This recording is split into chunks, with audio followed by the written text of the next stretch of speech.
তেওঁ পাহৰি নাযাওঁ। আপোনালোকৰ যে আমাৰ সদায় মনত থাকিব। আৰু বন্ধু বান্ধৱীসকলৰ লগতো আমি বহুতো ধৰণৰ খেল ধেমালি কৰিছিলোঁ, দুষ্টালিও কৰিছিলোঁ। সেইবোৰ যাতে পাহৰি যায়, আমাক ক্ষমা কৰি দিয়ে। আৰু যিহেতু বহুত বছৰ এই স্কুলখনত থাকিলোঁ, ইয়াৰ পৰা আমি বহুত কথা শিকিবও পাইছোঁ। বন্ধু বান্ধৱীৰ লগত নিজৰ দুখ বেদনা সুখ শান্তি এইবোৰ আমি ব্যক্ত কৰিব পাৰিছোঁ। আৰু যদি কেতিয়াবা কিবা ভুল কৰিছোঁ তাৰ বাবে মই আপোনালোক সকলৰ পৰা লাগিব।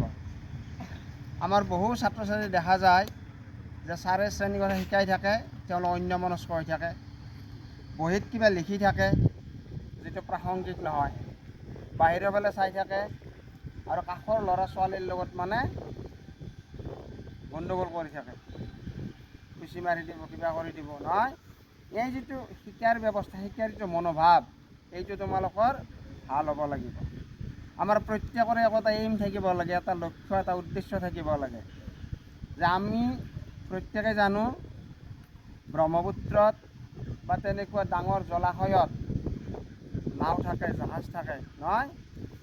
সেই নাওখন ক'ৰ পৰা আৰম্ভ হৈ ক'লৈকে যাব, যিজনে নাও চলায়, জাহাজ চলায়, তেওঁ এইটো লক্ষ্য ৰাখে যে মই ইয়াৰ পৰা আৰম্ভ কৰি ইয়ালৈকে লৈ যাম মানুহখিনিক, যাত্ৰীসকলক। কিন্তু কেতিয়াবা বিজুতি ঘটি যায়,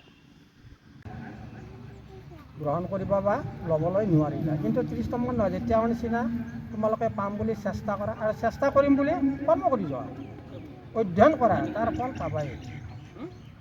যে নহওক, অষ্টমমান শ্ৰেণীৰ ছাত্ৰ ছাত্ৰীলৈ মোৰ ধন্যবাদ থাকিল। তেওঁলোকে আগন্তুক পৰীক্ষাত ভালদৰে শিক্ষাৰ্থীৰ উত্তীৰ্ণ হৈ যাতে অন্য এখন বিদ্যালয়ত নামভৰ্তি কৰিব পাৰে আৰু আমাৰ এই বিদ্যালয়ৰ সুনাম অৰ্জন কৰি বা নাম ৰাখি তেওঁলোকে অন্য স্কুলত যাতে শিক্ষা গ্ৰহণ কৰিব পাৰে, তাৰ বাবে মই ধন্যবাদ থাকিল। আৰু আজিৰ সভাত মই এটাই উজ্জ্বল ভৱিষ্যত কামনা কৰি